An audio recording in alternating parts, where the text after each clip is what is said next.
Alors, j'enchaîne sur les nouveautés du traitement et de la prise en charge d'insuffisance cardiaque. Il y a eu des nouveautés, je donnais des scoops, puisqu'il y a eu des nouvelles recommandations, là aussi, qui datent du mois de mai, sur la prise en charge de l'insuffisance cardiaque. Donc, vous voyez, elles sont disponibles dans le journal de la Société européenne de cardiologie. Alors, c'est bien, j'ai commencé, alors c'est pas la table 1, pas de chance, mais c'est quand même la table 14, où les cardiologues disent on a besoin d'un gériatre. Donc, table 14, insuffisance cardiaque. Vous voyez qu'on dit il faut monitorer, rechercher la fragilité, il faut s'intéresser à la iatrogénie, et du coup, on a besoin du spécialiste du vieux. Donc, vous voyez que maintenant, prise en charge d'insuffisance cardiaque, on a besoin, le cardiologue sait que ce sont des patients âgés qui ont des comorbidités, il y a besoin de cette compétence et de travailler ensemble. Alors ensuite, je vous invite à vraiment regarder ces recommandations puisqu'il est bien détaillé à la fois les symptômes de la maladie, les signes de la maladie avec des signes typiques. Le meilleur signe d'insuffisance cardiaque, c'est la dyspnée paroxystique nocturne. Ça, c'est le plus spécifique. Et puis, vous avez des signes un peu moins typiques. Et vous voyez, chez les personnes âgées, qu'est-ce qu'on a comme signes? Perte d'appétit, la confusion, la dépression, qui peuvent être des signes d'insuffisance cardiaque, notamment chronique. Donc, il faut les connaître. Il y a des algorithmes diagnostiques. Quand on suspecte une insuffisance cardiaque, on va regarder l'histoire clinique, on examine le patient, est-ce qu'il y a des crépitants, on lui fait un électro, et s'il y a au moins un de ces signes présents, on dose éventuellement les peptides natriurétiques. Et si les peptides, alors oui, il y a des taux qui sont très bas. Pour les personnes âgées, ces taux sont trop bas. Les personnes âgées, nous, on a plutôt des seuils qui sont beaucoup plus élevés. Vous voyez, à 400 ou à 1800. Et pas 35 ou 125, où ça, c'est pour des patients jeunes. Si le BNP est élevé, à ce moment-là, on fait une échocardiographie. Donc, vous voyez, la clinique, le BNP et l'écho. Puis des fois, si on n'a pas de BNP, on va directement à l'échographie avec des seuils qui sont chez la personne âgée 400, supérieur à 400 de BNP, probablement d'insuffisance cardiaque, supérieur à 1800 pour le NT-proBNP. Ensuite, à l'échographie, on va avoir un chiffre de fraction d'éjection. Et une des nouveautés des recommandations, c'est qu'il y a une nouvelle forme d'insuffisance cardiaque. Alors, je ne suis pas sûr que nous, elle nous serve à quelque chose en pratique clinique. Ça va servir probablement plutôt à la recherche. Ce qu'on connaissait, c'est la fraction d'éjection altérée. La fraction d'éjection est inférieure à 40%. Ce qu'on connaissait aussi, c'est la fraction d'éjection est préservée, supérieure à 50%. Et puis vous voyez qu'il y a une nouvelle forme qui s'appelle l'insuffisance cardiaque moyenne, entre les deux, où la fraction d'éjection est entre 40 et 49%. Il n'y a pas beaucoup, comme il n'y a pas plus de le traitement est le même ici et ici, on va retenir supérieur ou inférieur à 40%. Mais c'est vrai que cette forme-là, il y a encore moins de données dans la littérature.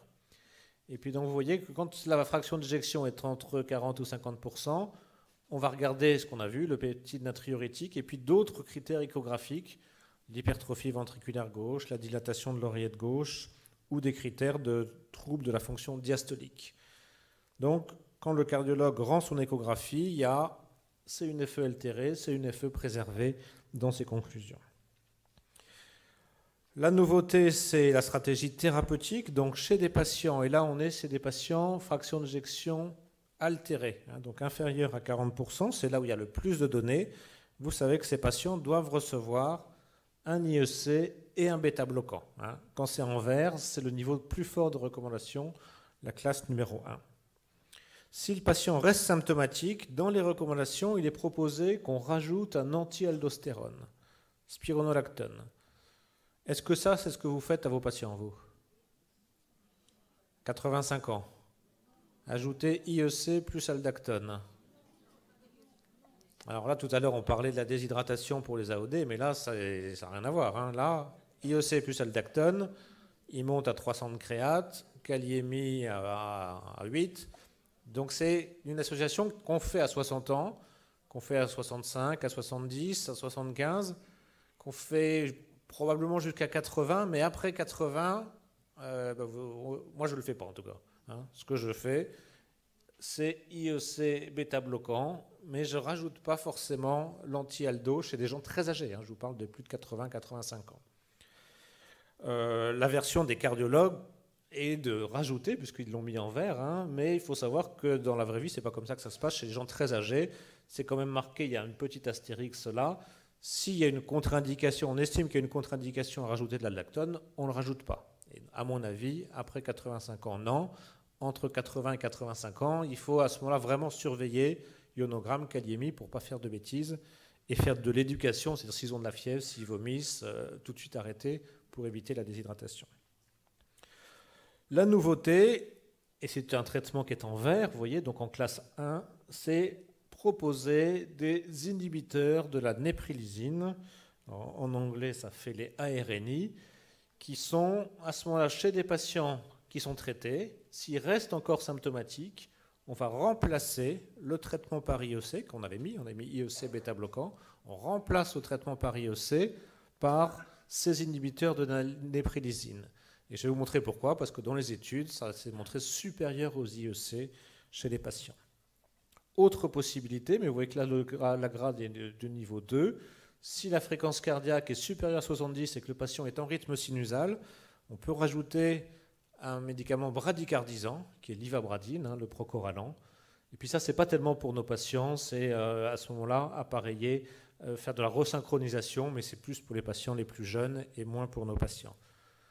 Regardez quand même des traitements qu'on a utilisés chez les patients âgés, digoxine. Alors vous voyez, il faut aller à la dernière ligne des recommandations, je ne sais pas si vous le voyez.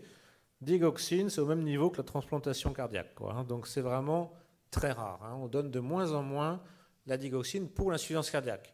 On peut en reparler pour la fibrillation atriale éventuellement, mais pour l'insuffisance cardiaque, c'est un traitement, c'est maintenant le bêta-bloquant pour ralentir, mais plus jamais la digoxine.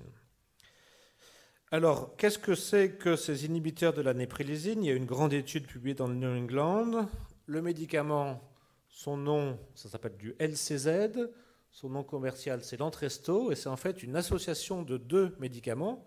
Un qu'on connaît, qui est un inhibiteur des antagonistes des récepteurs d'angiotensine, du valsartan, un ARA2, et puis associé l'inhibiteur de la néprilysine qui s'appelle le sacubitril.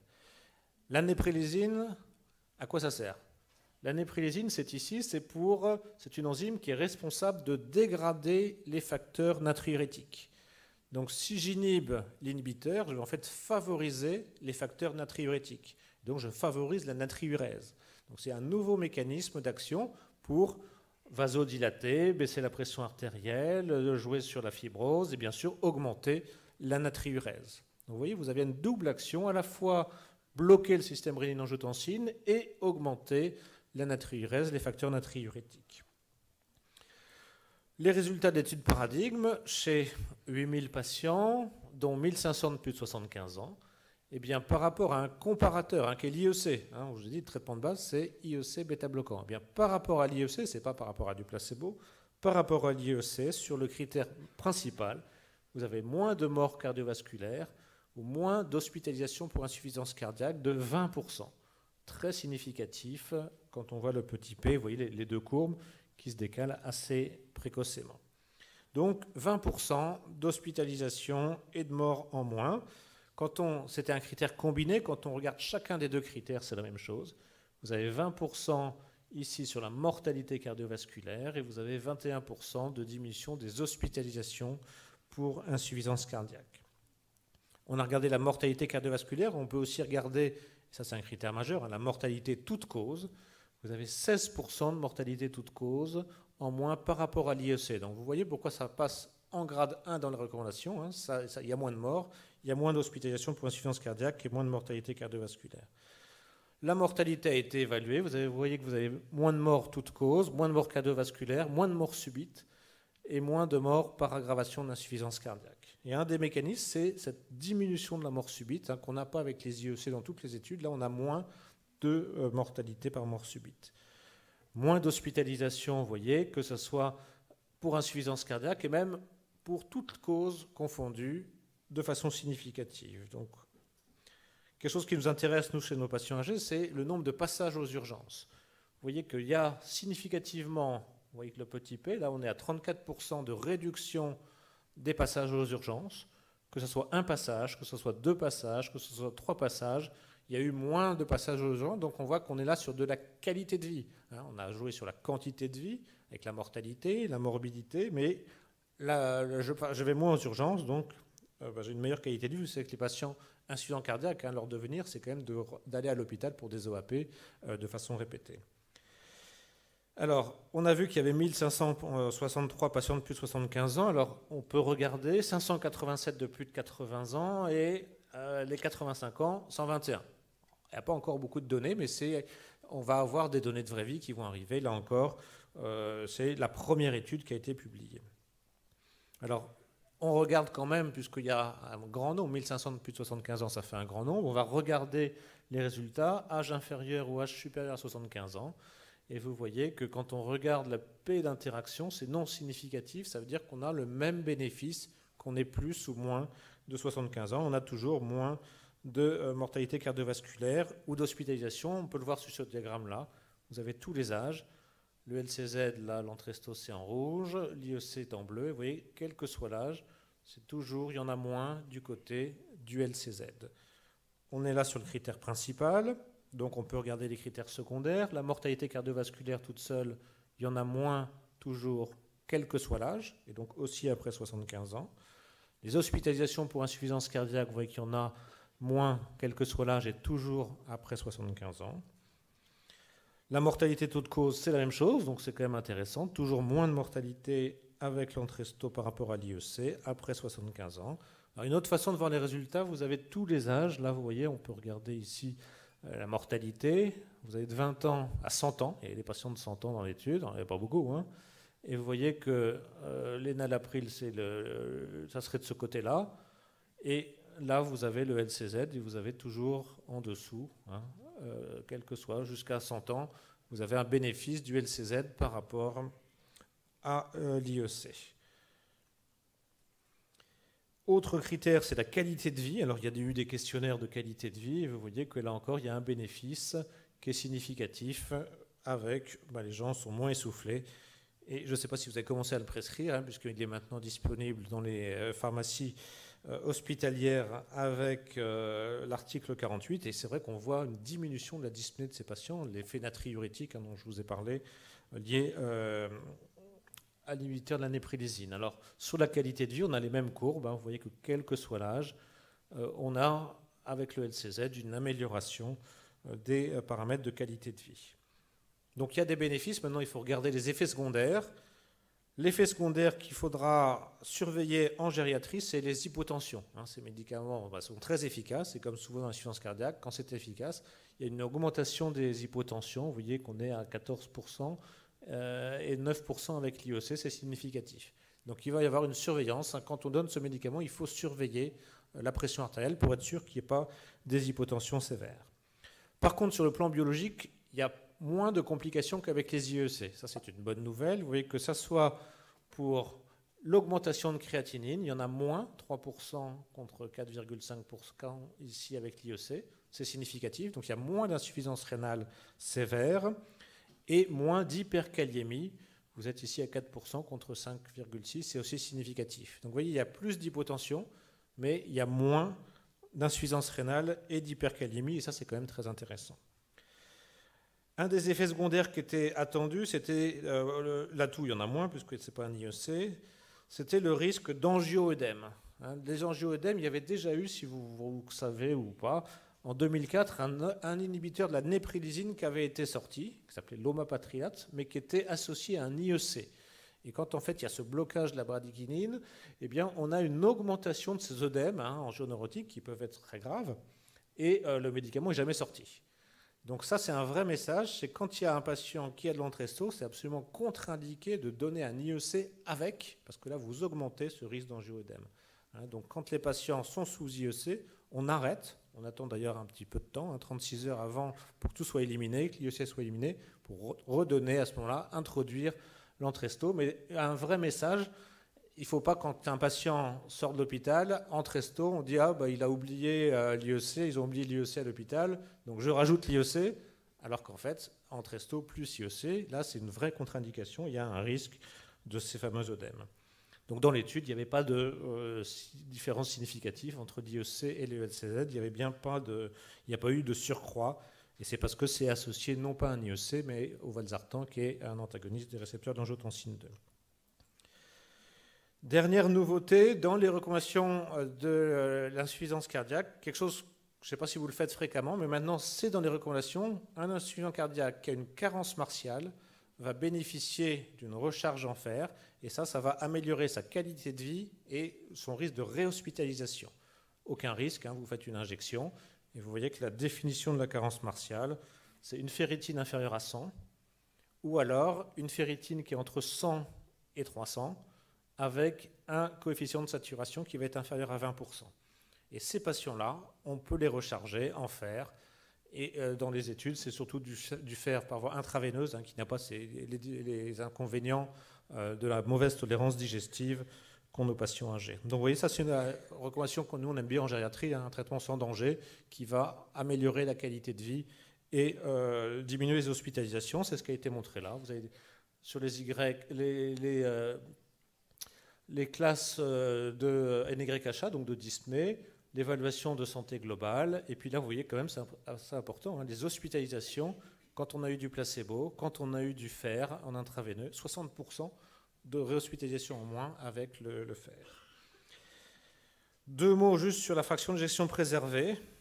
Alors, chez ces patients qui sont fréquents en gériatrie, qui ont une fraction d'éjection supérieure à 50%, eh bien, on va traiter par diurétique au moment de l'œdème pulmonaire, pas de nouveauté. Puis après, on va traiter les comorbidités et essentiellement l'hypertension artérielle, la maladie coronaire. Mais il n'y a pas un médicament, une classe spécifique qui existe aussi bien que pour l'insuffisance cardiaque à fraction d'éjection altérée. Donc on traite l'hypertension, on traite la fibrillation, la maladie coronaire, le diabète, on traite la carence en fer aussi, on traite toutes les comorbidités. Mais après, il faut donner des antihypertenseurs. Alors, c'est n'importe quelle classe d'antihypertenseurs. Alors, n'importe quelle classe, il y a quand même une classe qui est pas mal, qui est mise dans les recommandations. Mais vous voyez, ce n'est pas aussi fort que tout à l'heure, où c'est IEC, bêta-bloquant ou Entresto. Il y a quelques preuves que le nebivolol, éventuellement la digoxine, pourrait réduire les hospitalisations pour insuffisance cardiaque. Vous voyez, ce n'est pas un niveau très fort. Là où il y a le plus d'astérix, c'est le bêta-bloquant. Il y a 3 études. Les autres, vous voyez qu'il n'y a qu'une seule étude. Donc, un peu de bêta-bloquant pour ralentir et améliorer la diastole est probablement intéressant chez ces patients qui ont des problèmes d'insuffisance cardiaque avec anomalie de la diastole. Il y a des études, et notamment justement le LCZ, l'Entresto est en cours d'évaluation dans l'insuffisance cardiaque à fraction d'éjection préservée. Alors, il y a eu des essais pilote, où on dose le BNP, et vous voyez que sous LCZ par rapport au valsartan, vous avez une diminution du BNP, vous avez une amélioration des paramètres échocardiographiques, et au niveau des symptômes, vous voyez, c'est juste limite significatif, une amélioration par rapport au valsartan. Et donc il y a une grande étude qui a quasiment terminé maintenant, qui s'appelle l'étude Paragon. Les gens sont randomisés, ils ont soit du LCZ, soit du valsartan, et le critère est là, un critère de morbimortalité. Les inclusions sont quasiment terminées, donc on aura bientôt les résultats, et on verra si on a enfin un traitement spécifique de l'insuffisance cardiaque à fraction d'éjection préservée. Alors en France, le traitement, vous voyez qu'il y a quand même beaucoup de boulot. Je vous invite, quand vous retournerez demain dans vos services, regardez vos insuffisants cardiaques, est-ce qu'ils ont vraiment l'IEC, le bêta-bloquant ? Éventuellement, s'ils sont toujours symptomatiques la phase d'après, est-ce qu'ils pourraient avoir de l'Entresto ? Vous voyez que là, ça fait un peu peur. IEC, bêta-bloquant, diurétique, 85 ans, ça c'est les données de l'assurance maladie. Ça ne fait pas beaucoup. Alors, ce qu'on peut se dire, c'est que c'était des données 2008. Donc, on a amélioré les choses depuis 2008. Et ça, c'est l'enquête qu'on avait fait l'année dernière. Alors, c'est mieux qu'en 2008. Les traitements, ça c'est que dans les structures gériatriques, ce sont les enquêtes qu'on fait avec la Société française de gériatrie, mais vous voyez que les IEC ou les ARA2 sont prescrits finalement que dans 50% des cas. 50%, on ne sait pas trop pourquoi ce n'est pas prescrit. Les bêta-bloquants, c'est aussi entre 50 et 60% des cas, donc dans 40%, on ne sait pas trop pourquoi c'est prescrit. Par contre, ce qui est bien, c'est que les anti-aldostérone et la digoxine ne sont pas beaucoup utilisés, mais vous voyez, on a encore un peu tendance à faire que du symptomatique, des diurétiques, et pas forcément le traitement qui va avec les IEC, les bêta-bloquants. Donc, on peut progresser sur la prise en charge des médicaments, et c'est vrai qu'il y a la nouvelle recommandation, un nouveau médicament. Ce n'est pas tous les jours qu'il y a des nouveaux médicaments qui arrivent dans une pathologie aussi grave que l'insuffisance cardiaque, avec des chiffres où ce n'est pas mieux que du placebo, c'est que c'est mieux que le traitement de base. Et vous voyez que ça réduit la mortalité cardiovasculaire totale, la mort subite, les hospitalisations, donc un bénéfice en quantité de vie, en qualité de vie, avec un médicament qui est plutôt bien toléré sur le plan biologique, puisqu'il y a moins d'insuffisance rénale, moins d'hyperkaliémie. Par contre, comme c'est très efficace, il faut surveiller la pression artérielle et donc bien mesurer la pression. Et si la pression est trop basse, soit diminuer les doses, soit on ne pourra pas le donner. On attend les résultats avec impatience de l'étude sur l'insuffisance cardiaque à fraction d'éjection préservée.